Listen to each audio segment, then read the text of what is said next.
আপোনালোকৰ মানসিকতাটো এনেকুৱা যে যদি সৰ্বানন্দ সোণোৱাল, হিমন্ত বিশ্ব শৰ্মা, প্ৰমোদ বড়ো, অতুল বৰা, কেশৱ মহন্ত একত্ৰিত হয়, এই প্ৰশ্নটো তেতিয়া আপোনালোকে নকৰে।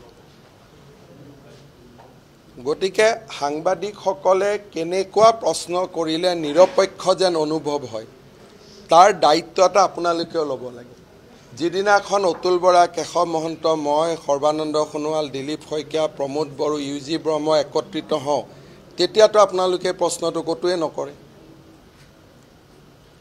গতিকে আপোনালোকৰ যিটো বায়াছনেছ, সেইটোক দেখিলে মোৰ আপোনালোকৰ প্ৰতি মাজে মাজে সান্তনাও উপজে, অলপ অলপ খঙো উঠে, অলপ অলপ বেয়াও লাগে, অলপ অলপ দুখো লাগে যে আপোনালোক ইমান বায়াছ কিয় হৈছে।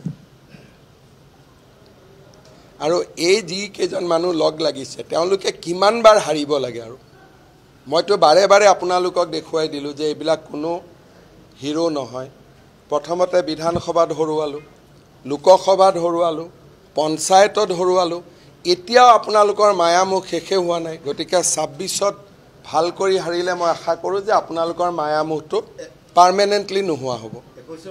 ক'লো নহয়, ২১তো কোনেও ভুল কৰা নাই। ২১ত যেতিয়া হাগ্ৰামা মহিলাৰী, বদৰুদ্দিন আজমল, ৰিপুণ বৰা এই গোটেইবোৰ একলগ হৈছিল, আপোনালোকে কিমান তালাফাল লগাইছিলে।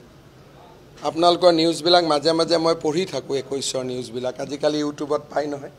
গতিকে মই মাজে মাজে এই নিউজবিলাক উলিয়াই পঢ়ি থাকোঁ। গতিকে আপোনালোকে নিজৰ ২১ত কৰা নিউজবিলাক পঢ়িবচোন, যে বিজেপি গ'লেই আৰু নায়েই। কৰিছিল নাই ২১ৰ নিউজবিলাক আপোনালোকে অলপ উলিয়াই চাবচোন। গতিকে সেইকাৰণে মই ভাবোঁ যে আপোনালোকে যিটো আশা কৰি আছে এইটো বাস্তৱত নহ'ব।